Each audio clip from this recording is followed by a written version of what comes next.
A man buys his dream home in Da Nang. Ocean view, marble floors. The keys are officially his. He signs the paperwork, shakes hands, takes a photo on the balcony. There's just one detail nobody explained to him before he wired the money. He doesn't actually own the ground underneath that balcony. In Vietnam, the land is never yours. Only the building sitting on top of it. And that single surprise is nowhere near the strangest thing foreigners learn the hard way. If you're thinking about moving to Vietnam in 2026, here are 10 things people wish someone had told them before they packed a single bag and booked a one-way flight. Number 1. The ownership illusion. You can buy a home in Vietnam. You just can't own it the way you think. Under Vietnamese law, every square meter of land belongs to the state, not to any individual. Foreigners can purchase an apartment, but what they're actually buying is a 50-year lease on that unit. Renewable, in most cases, but never guaranteed, and never automatic. There's a second catch. Almost nobody checks before they fall in love with a listing. Foreign ownership is capped at 30% of any single building. So the exact apartment in the photos might already be sold out to other foreigners, even while it sits empty and listed online. Standalone houses are even more restricted, limited to a small quota per district, and off-limits entirely in border or security zones. None of this means don't buy. It means walk in with a property lawyer, not just a sales brochure and a good feeling. The dream home is real, and thousands of foreigners own one happily. The idea of owning it forever, the way you might back home, simply isn't part of the deal. Number 2. Permanent doesn't mean what you think. There is no such thing as moving to Vietnam forever. Not officially, not on paper. Picture a retiree who has lived in Hanoi for 8 straight years. 8 years, a rented apartment, a favorite coffee shop, a life fully built here. And he still leaves the country every few months, like clockwork. Not because he wants a vacation, because his visa requires it. Most visa-free entries cap out around 45 days before you have to leave and come back. E-visas stretch further, up to 90 days, but they still expire on a fixed date. Unless someone qualifies for a work permit, a marriage-based visa, or one of the newer investor and skilled talent categories the government introduced this year, they're on a cycle. Fly out, fly back in, repeat indefinitely. As of April 2026, there's a fresh step in that cycle too. Every arrival through Ho Chi Minh City's main airport now requires a digital arrival form, filed online within 72 hours before landing. Skip it, and immigration can send you back to check-in before you even reach the counter. The rules here move quickly. Advice that worked perfectly for a friend 2 years ago can already be outdated by the time you land. Number 3. The real cost of cheap. Vietnam is famous for being cheap, until you actually try to live there. 2 expats, same city, wildly different bank statements at the end of the month. The first lives on around $700 in Da Nang. Local food from street stalls, a second-hand motorbike, a simple one-bedroom near the beach. The second spends $2,500 in Ho Chi Minh City's Expat district, chasing imported groceries and an apartment with air conditioning strong enough to survive a Saigon summer. Both of them are technically living in the same country. Neither of them is doing it wrong. But almost no one accounts for the costs that don't show up in the glossy budget breakdown videos. Visa runs to a neighboring country. Furniture for an unfurnished apartment. A security deposit that quietly disappears because nobody read the lease twice. For most newcomers, the honest, comfortable number lands somewhere between $800 and $1,500 a month. Not luxurious, genuinely comfortable.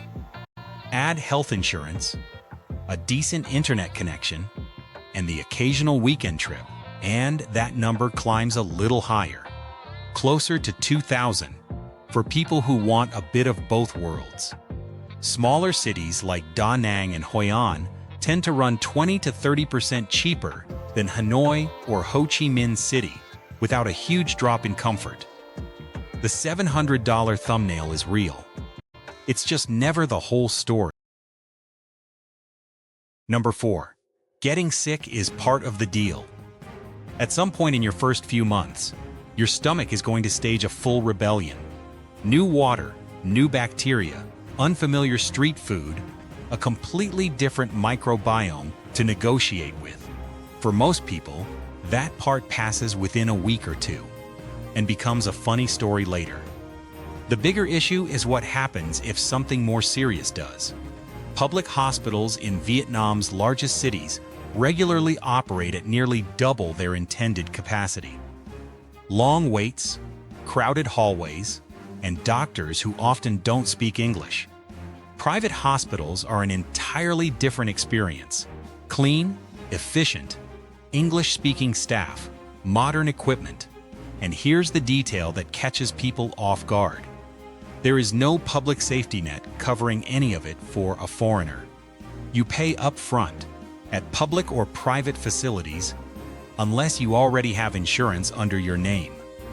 Long-term expats stop calling insurance optional pretty quickly. They start calling it the one bill they never, ever want to test their luck without. Most experienced expats keep a short list saved in their phone, the nearest international hospital, the emergency number, and their insurer's hotline, long before they ever need any of it. It's a 5-minute habit that turns a potential emergency into a manageable Tuesday. Number 5. The former tax. Prices in Vietnam aren't always prices. Sometimes they're just opening offers. A traveler buys a t-shirt at a market stall for double what the shop right next door quietly charges a local friend. Same shirt, same seller, completely different number depending on who's standing at the counter. It's called dual pricing, and it's common enough that most long-term expats stop taking it personally within their first month. It usually isn't meant as an insult. It's the opening move in a conversation that nobody explained the rules of beforehand. The right response isn't outrage. It's a counteroffer, delivered with a smile and zero tension. Ask a local friend, or even your hotel receptionist, what something should reasonably cost before you go shopping. Then, treat the negotiation like a game, because to everyone else in that market, it already is one. If this is the kind of thing you wish someone had told you before a big move like this, that's exactly what this channel is built for. Subscribe now, because numbers 6 through 10 only get more interesting from here. Number 6. Learning to cross the street. The hardest skill to learn in Vietnam isn't the language. It's crossing the road. No real gaps in traffic. No lights that anyone strictly obeys. Just an unbroken, constant river of motorbikes. New arrivals often stand frozen on the curb for minutes, waiting for an opening that is never actually going to come. Locals just walk. Slow, steady, completely predictable in their pace. The motorbikes flow around them like water curving around a stone in a river. The one trick nobody explains in advance. Stopping suddenly is what causes accidents, not moving steadily forward.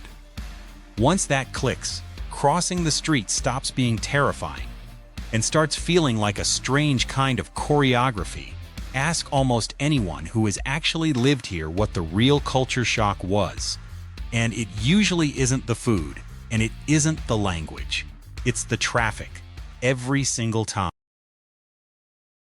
Number 7. Paperwork is a full-time hobby. Opening a bank account should take 20 minutes. In Vietnam, budget an entire week. Notarize translations of every document. Originals required, not copies, no exceptions. A visa with the exact correct status, not just any valid visa. One missing stamp, and the entire file gets sent back to square one. This isn't unique to banking either. Renting an apartment, registering your temporary residence, applying for a work permit, all of it runs on the same unhurried, formal rhythm. Slow, deeply procedural, and completely unforgiving of shortcuts or missing paperwork. The expats who struggle the least here aren't necessarily the ones who speak fluent Vietnamese. They're the ones who show up with every document already printed, stamped, translated, and filed in triplicate before anyone asks for it. Bureaucracy here isn't designed to be cruel. It's just thorough, on a scale most newcomers have genuinely never experienced before. The upside is that once the paperwork is actually done, it tends to stay done. Vietnamese institutions rarely ask twice for something they've already filed and stamped correctly the first time. Number 8. The honeymoon pace ends. The hardest part of moving to Vietnam often has nothing to do with Vietnam at all. For the first few months, everything feels like a discovery. New food on every corner, new streets to get lost in, a slightly different version of yourself showing up in the mirror. Then, quietly, without warning, the newness starts to wear off. One long-term expat, years into life here, wrote about the moment he realized something uncomfortable. He had believed, somewhere underneath it all, that the move itself would fix something inside him. It didn't. He had simply changed his geography, not the things he was actually carrying with him. This catches people off guard, because almost nobody warns them about it in advance. The brochures show beaches at sunset and glowing city skylines. Nobody puts the quiet Tuesday afternoon on a postcard, the one where you miss your own language for no clear reason and can't quite explain why. None of this is a reason to avoid moving. It's a reason to move toward the place itself, rather than away from something you're hoping to outrun. Number 9. Vietnam isn't one country. Someone picks Hanoi expecting the same energy as Ho Chi Minh City. It's basically a different planet. Vietnam stretches over 1,000 miles from north to south, and that distance shows up in almost everything. Hanoi in January can turn cold enough for a real jacket, gray winter skies, a slower daily rhythm, centuries of history layered into every street corner. Ho Chi Minh City is heat, glass towers, motorbike swarms, and a pace that genuinely never seems to slow down, even at midnight. Da Nang sits somewhere in between. Beaches, a fast-growing expat community, and a cost of living noticeably lower than either bigger city. Choosing where to live based on one Vietnam travel video is a little like choosing a country based on a single photograph. The right question was never which city is objectively the best. It's which version of Vietnam actually matches the life someone is picturing for themselves. Someone craving fast-paced energy, late-night food streets, and constant motion usually ends up happiest in the South. Someone who wants 4 real seasons, old architecture, and a slower cup of coffee in the morning tends to fall for the North instead. Neither choice is wrong. They're just entirely different versions of the same country. Number 10. The unexpected reveal. And this last one quietly changes how everything else on this list should be read. Every challenge covered so far, the visas, the paperwork, the traffic, the lonely stretch after the honeymoon phase, sounds like a warning sign on paper. But almost nobody who actually works through it wants to leave. Ask a 5-year expat whether they'd go back to their old country for good, and the answer, more often than not, is a long pause, followed by a quiet no. Not because Vietnam is easy. It clearly isn't. Because somewhere between the visa runs and the motorbike traffic, it quietly stops being a place they're just visiting. It becomes the place where their actual, ordinary, everyday life happens. The 10 things on this list were never really reasons to stay away. They're the entrance fee. And most people who pay it end up deciding it was worth every bit of confusion it cost them along the way. Vietnam was never the tropical postcard the ads promised before anyone landed. It's messier than that, and louder than that, and far more bureaucratic than most people ever expect. But talk to the people who actually stayed, and the same pattern shows up almost every time. They didn't fall in love with the version of Vietnam they saw before arriving. They fell in love with the version nobody bothered to warn them about. The traffic that eventually started to make sense. The bargaining that slowly turned into a strange kind of fun. The neighborhood noodle stall owner who learned their order by heart without ever being asked. That's not a country failing to meet expectations. That's a country quietly replacing those expectations with something better. So here's a question worth sitting with for a second. If a one-way ticket to Vietnam landed in your hands tomorrow, which city would actually get picked? The non-stop energy of Ho Chi Minh City, the history and cool winters of Hanoi, or the slower, beach-lined pace of Da Nang? Drop the answer in the comments below. Someone else reading through them might be quietly deciding the exact same thing right now. And if any of these 10 things sound like exactly the kind of detail you'd want to know before making a move like this, that's genuinely the entire point of a channel like this one. More honest, unglamorous truths about life abroad are coming, one video at a time.